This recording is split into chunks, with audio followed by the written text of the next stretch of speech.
Good morning, students.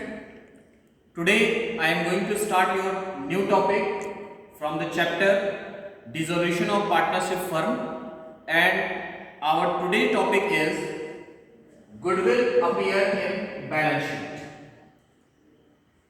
Before going to this topic, let me tell you about some facts related to goodwill. Student, if the goodwill is appear in the balance sheet, then it is to be considered that the value is to be paid for purchasing of that goodwill. That's why it is to be written in the appear in the balance sheet.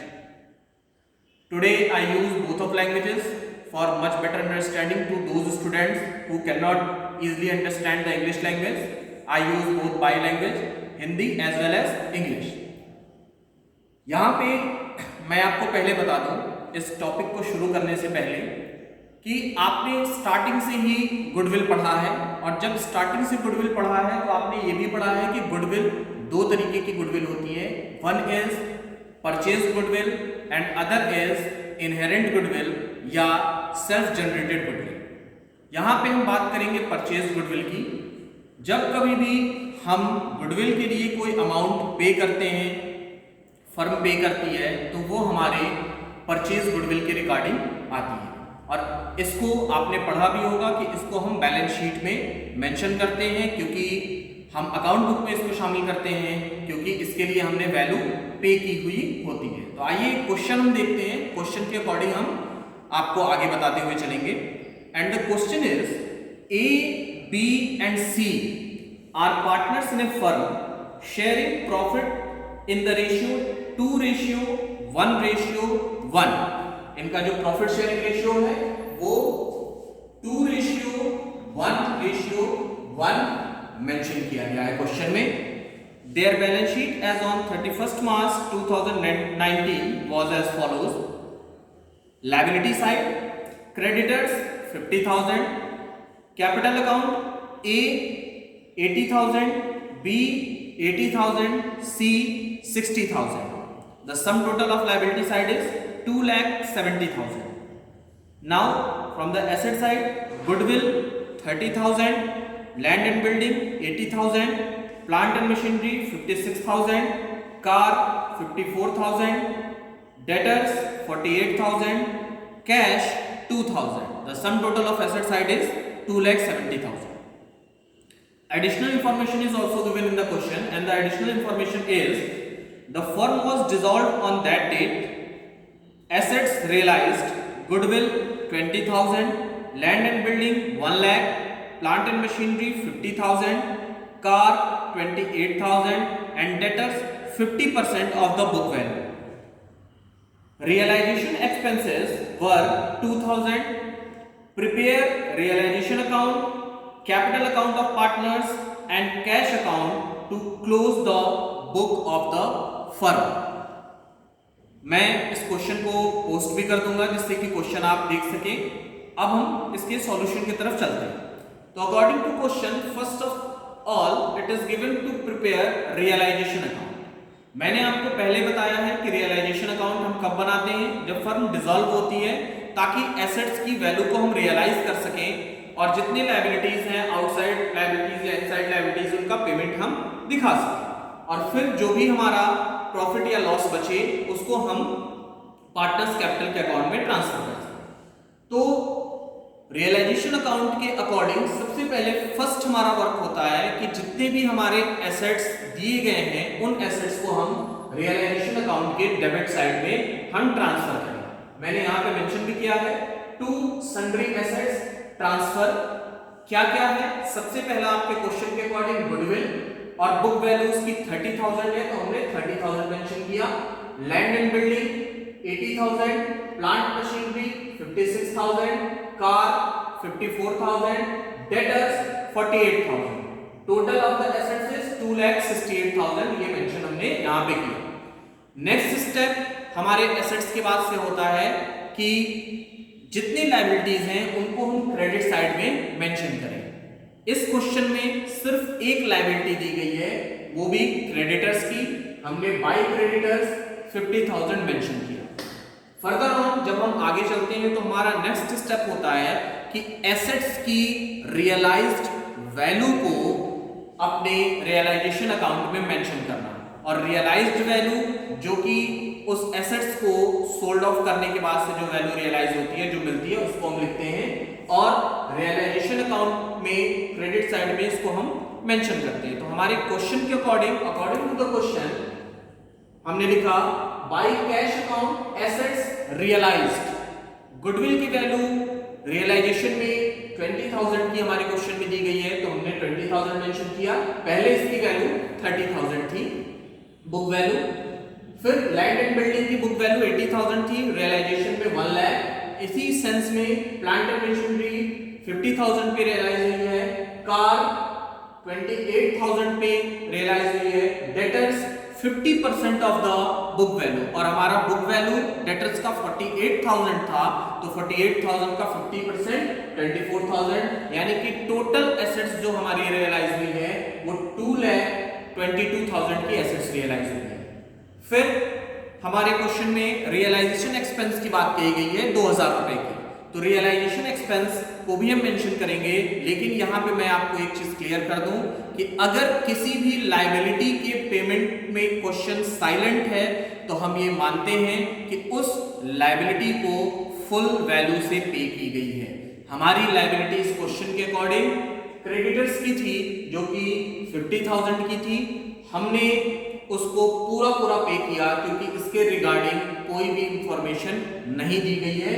तो to cash creditors paid 50,000 हमने realisation के debit side में mention किया, क्योंकि जो भी payment हम करते हैं वो रियलाइजेशन के डेबिट साइड में हम मेंशन करते हैं।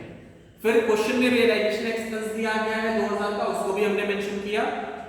ये स्टेप करने के बाद से अब हम इसका सम टोटल करते हैं, बैलेंसिंग इसकी करते हैं।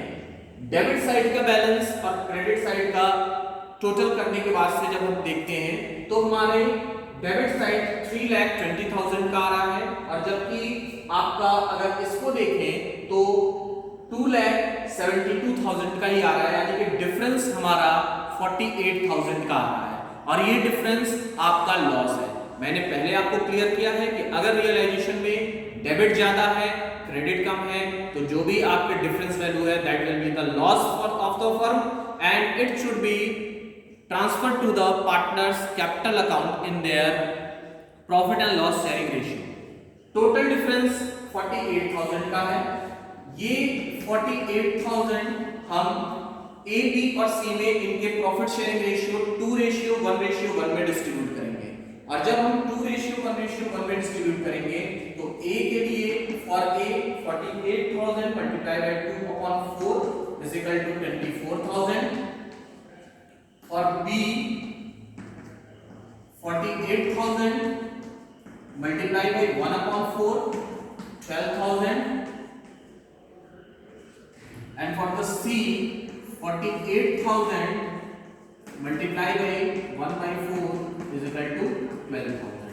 ये हमने पार्टनर्स कैपिटल के अकाउंट में ट्रांसफर करना है इनके प्रॉफिट शेयरिंग रेशियो, जो कि हमने यहाँ पे मेंशन किया by loss on realization transfer to A's capital, b's capital और c's capital 24,000 12,000 12,000 respectively. Realisation account के बाद से क्वेश्चन कह रहा है कि हमें पार्टनर्स कैपिटल अकाउंट बनाना है।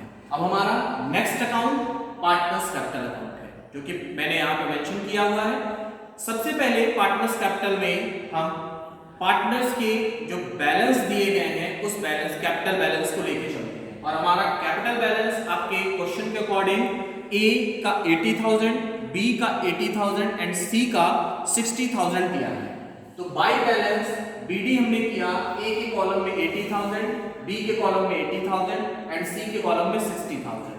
अब अकॉर्डिंग टू क्वेश्चन हम लेते हुए अपनी वैल्यू को हम पुट करेंगे, क्योंकि इसमें कोई भी किसी प्रकार का रिजर्व या कोई चीज नहीं दिया गया है, तो सीधा आएंगे कि रियलाइजेशन का जो लॉस हुआ है उसको ट्रांसफर करें।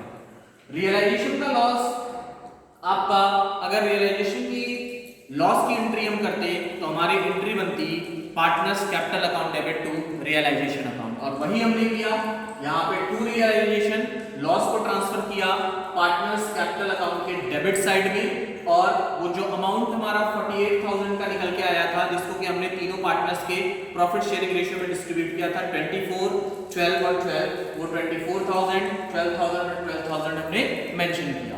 क्वेश्चन में और अगर कुछ नहीं दिया है तो अब हम इसको देखेंगे कि इनको हम कैश पेमेंट कितना कर रहे हैं। तो कैश पेमेंट्स के लिए इनकी अगर हम बात करें तो हम कैश अकाउंट पहले देख लें और तब हम इनका कैश पेमेंट यहाँ पे फाइनली देखते हैं।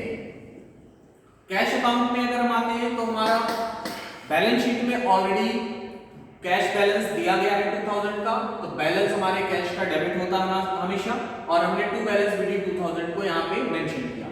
जितना भी अमाउंट हमको एसेट्स के रियलाइजेशन से मिलती है उसको हम कैश के डेबिट साइड में मेंशन यहाँ पे हम करते हैं। यहाँ पे आपको दिखाया गया है कि 2,22,000 का जो है वैल्यू रियलाइज हुई है एसेट से, तो हमने यहाँ पे लिखा to realisation account assets realise 2,22,000, ये हमने मेंशन कर दिया।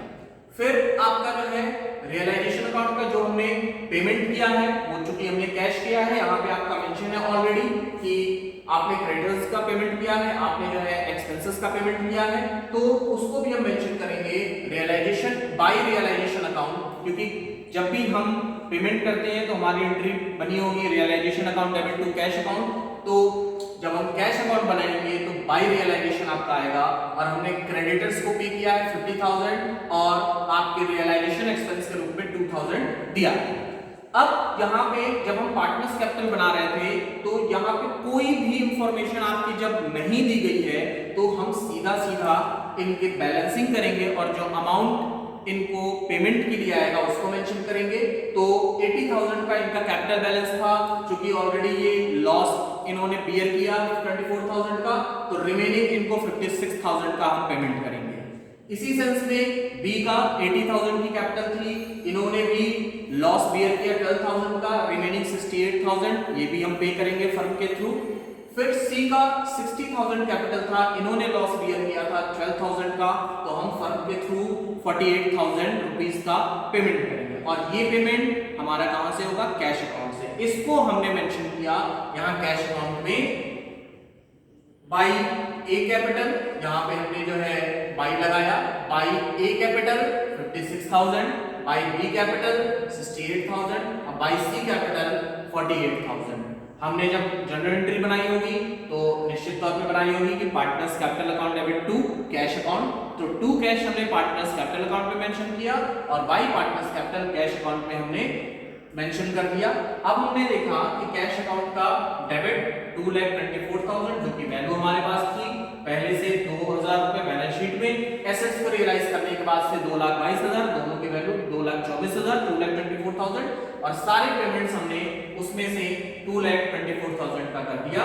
यहाँ पे हमारा कैश अकाउंट क्लोज हो गया, पार्टनर्स कैपिटल अकाउंट भी हमने क्लोज कर दिया, और रियलाइजेशन बनाने के बाद से ये सारे हेड्स हम लेके चले। इस क्वेश्चंस के अकॉर्डिंग आपके और भी जितने क्वेश्चंस दिए होंगे आप उनको सॉल्व करिएगा। Be healthy, be safe. Thank you very much.